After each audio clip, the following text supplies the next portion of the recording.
And that's why the United States is attacking Iran.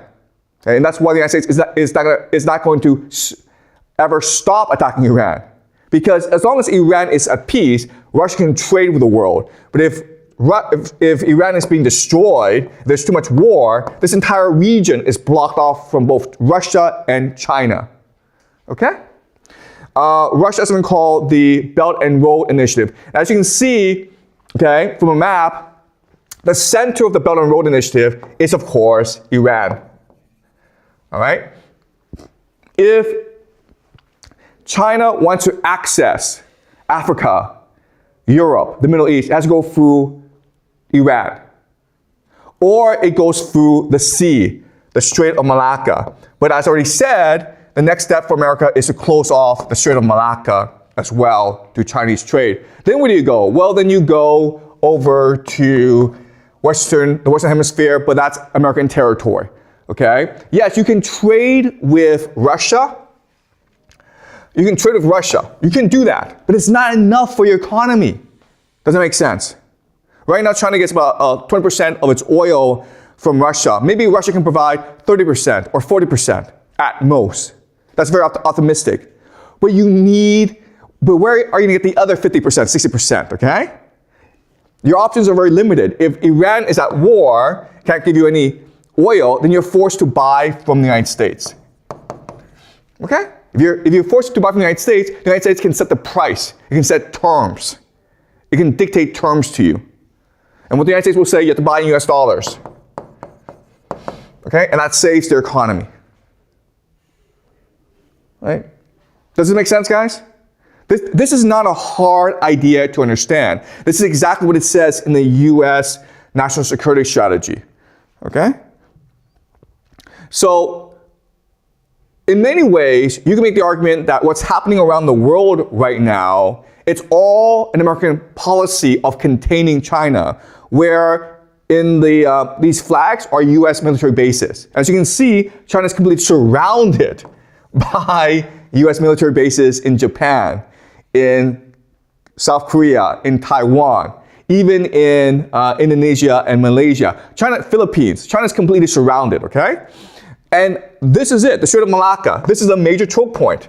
And as you can see, it's not that hard for America to cut off that choke point, right? You see how much trade goes through the Strait of Malacca? You can see how many US bases are here.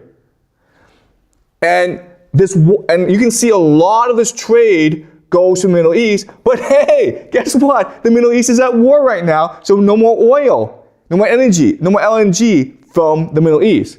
So you might go to Angola, but this is very important. The Americans have recently announced a naval blockade in the Indian Ocean, okay? So that's kind of your route as well.